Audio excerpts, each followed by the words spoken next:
ብስሚላህ ራህማን ራሂም። አሁን የአራተኛው ክፍል ትምህርታችን ላይ ነን። ባለፈው የኑን ስኩን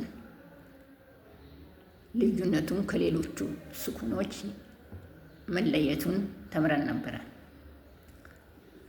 እንዲሁም ኑን ሸዳ ላይና ሚም ሸዳ ሲሆንም ከሌሎቹ ሸዳ ይለያል። በምንድን ነው የሚለየው? በምናነብበት ጊዜ ትንፋሻችን አፍንጫችን ውስጥ ይቆያል። ይህንንም መጽሐፉን የተማርኩበትን መጽሐፍ ቪዲዮ እልክላችኋለሁ። የእነዚህን ሁለት በደንብ ልዩነቱን እዩት። ሁለተኛ ላይ ባለፈው ጉሮሮ ላይ የሚነበቡትን ናቸው ያነበብነው። ዛሬ ደግሞ ምላስ ላይ የሚነበቡ ሀርፎች እነማን ናቸው? ቃፍ፣ ካፍ፣ ጂም፣ ሺን፣ ያ፣ ኑን፣ ዋው፣ ጣ፣ ላም፣ ታ፣ ሷድ፣ ሲን፣ ዘይ። አሁን መጀመሪያ ጫፍ ላይ የሚነበቡ እነማን ናቸው? ሁለተኛ ጫፍ ላይ የሚነበቡ እነማን ናቸው? ሶስተኛ ጫፍ ላይ የሚነበቡ እነማን ናቸው? አራተኛ ጫፍ ላይ የሚነበቡ እነማን ናቸው? እንልና እንየው። እዚህ ጋ ዷድ ስናነብ በሙሉ ምላሳችን ይዘረጋል።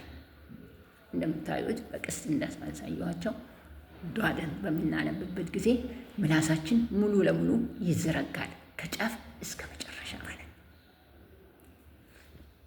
ቀጥሎ እነዚህ ደግሞ ኢድጋም የሚባሉ ናቸው። በምላስ የሚነበቡ ሀርፎች እንደገና ለሁለት ይከፈላሉ። ኢድጋም የሚባሉ ሀርፎች ናቸው። እነዛም እነማን ናቸው? ያ፣ ዋው፣ ኑን፣ ራ፣ ሚም፣ ላም ናቸው። ኢድጋም ማለት አሁን በምናነብበት ጊዜ አሊፍ እጃችንን በአፋችን ውስጥ አስደግፈን እንየው። አሊፍ በምንለበት ጊዜ ትንፋሻችን እንዳለ ሙሉ ለሙሉ ይወጣል።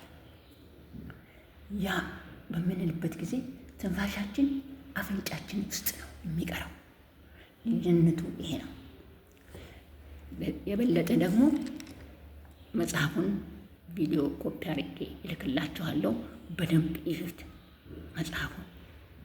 አሁን ያ የሚወጣበትና ዋው የሚመጣበትም ምላሳችንን በደንብ እንይ። መጽሐፉ ላይ በደንብ ያብራራል። እያንዳንዱ ልዩነቱን ያብራራል። በደንብ እንከታተል። ይሄ አራተኛው ክፍል ነው። አሰላሙ አለይኩም ወራህመቱላሂ ወበረካቱ።